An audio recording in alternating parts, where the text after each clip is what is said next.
Alright, this is episode 4 of the Bread and Butters 5A series. Today we'll be going over mounts.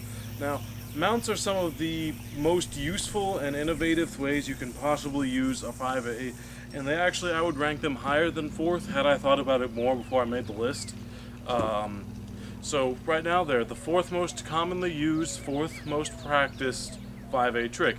The simple idea of first off is these are, what I mean by a 5A mount is something like you can go into a double or nothing by just throwing around like that, or into a Houdini,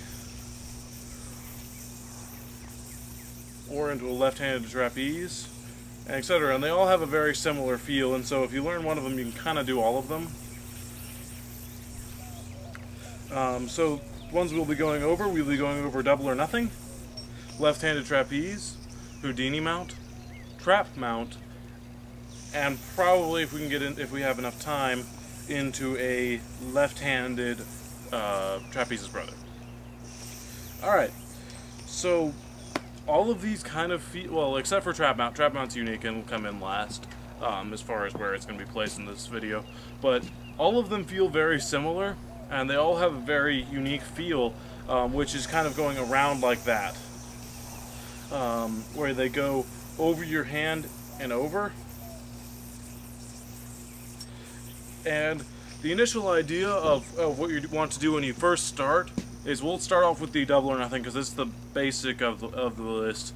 And so what you're going to do is you're going to come over your thumb and you're going to pull your thumb down to throw the dice a little bit further so you can catch it with your throw hand, and then swing up and set it on top. And set the yo-yo on the front string to actually land in the double or nothing. And then the Houdini mount is very similar. It's going to do the same thing, except you're going to go around your wrist, your hand, right here. You're going to pull down with your thumb instead, and that sets you in a Houdini mount. Alright. So, first off, some of the things you can do with this is it branches really well with a simple aerial. If you were to go like BAM and then come in, you can come out and do all sorts of little tricks like that and do whatever you want, or land in it periodically. It's a really cool trick. You can do a lot with it. So the trick I have for the double or nothing that we're going to do is kind of, you can do it out of a tangler. You just kind of let go, and, well, actually no, never mind. I mean, let's use a different one. That was a little hard. Actually, let's just do the aerial. So what you're going to do for the aerial is you're going to throw a breakaway, and as the yo-yo gets right straight down and still moving over, you're going to let go of it and catch it. That's the first step. That's the first step of it. Alright?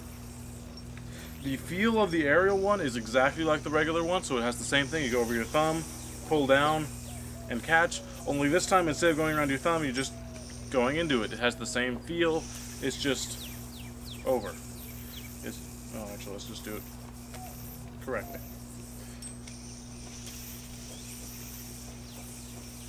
You land straight into it. You're going to aerial right there. And the timing of this trick is you actually shouldn't be catching the dice and landing the yo-yo at the same time, because that's going to make it a lot harder and a lot more difficult. So you want to actually figure out the rhythm to get the dice to hit first, and then the yo-yo to come over. Alright? And I'm doing Houdini mounts here because they're a little bit easier to see. So don't worry, it works just fine for both. Alright. One thing that you might have noticed after having done it once or twice is that when you land in the double or nothing, is that it's actually it's a counter double or nothing that just drops out like that. And so it's not quite a double or nothing, but so what you can do with it is you can continue a Yuki slack and pop out some slack there and land in a real double or nothing. And then come out, pop out, and do the rest of your tricks. So something you should notice about double or nothing, if you were just to go into, I'll go ahead and Yuki slack into it so it has the same look. If you were to dismount from a normal double or nothing, let go of the dice, and pull, it happens to land in an undermount pretty much every time, no matter what you do. So you can utilize that. If you want to continue it over, you can easily land in a stall.